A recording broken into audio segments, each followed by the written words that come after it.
আপনারা দেখেছেন কিশোরগঞ্জের মিঠামইন থেকে রাস্তা রঙিন করা হয়েছে পয়লা বৈশাখ উপলক্ষে, গিনেস বুকে ওয়ার্ল্ড রেকর্ড হিসাবে স্থান পাওয়ার জন্য।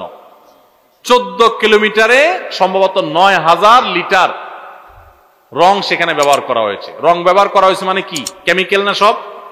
আর আপনারা হাওড়ের যে রাস্তাটাতে রং করা হয়েছে আপনারা দেখেছেন, এই রাস্তাটা বাংলাদেশের খুব সুন্দর রাস্তাগুলোর একটা, মানে দৃশ্যটা সুন্দর, দুই ধারে পানি, অথই মাঝখানে রাস্তাটা দেখতে চমৎকার লাগে।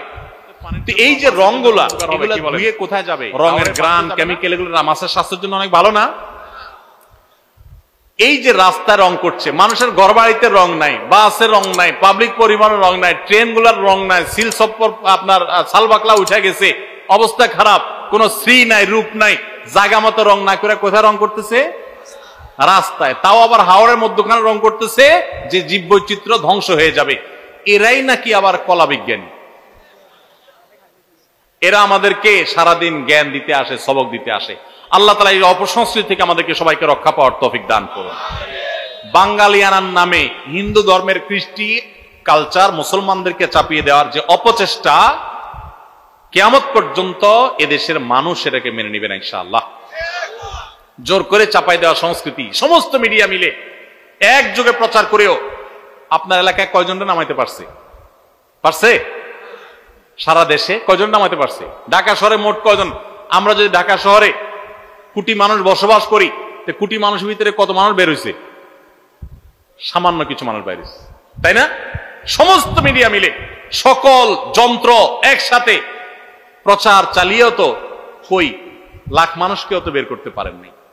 এদেশে মানুষ ধর্মপ্রাণ, মুসলমানরা মুসলমানদেরটা, হিন্দুরা একজনটা আরেকজনকে চাপিয়ে দিবেন না। আজকাল খুব ভয়ঙ্কর ভাবে শিক্ষার নামে, সংস্কৃতির নামে এগুলো পুশ করা হচ্ছে, অ্যাগ্রেসিভলি পুশ করা হচ্ছে।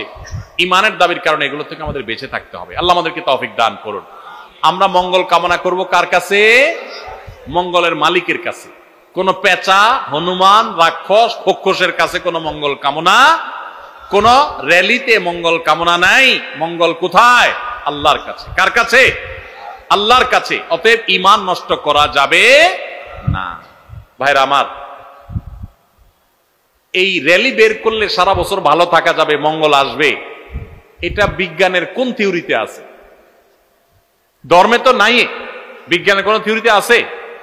এটা না যৌক্তিক, না এর কোন ধর্মীয় ভিত্তি আছে। একটা হাস্যকর এবং চরম হাস্যকর একটা কাজ। পান্তা ইলিশ খান না, সারা বছর গরিব যেটা পান্তা ভাত খায়, সেটা একদিন খাইয়ে আপনি বাঙালি হয়ে যাচ্ছেন একেবারে। সারা বছর বার্গার চাবাইতে চাবাইতে শেষ।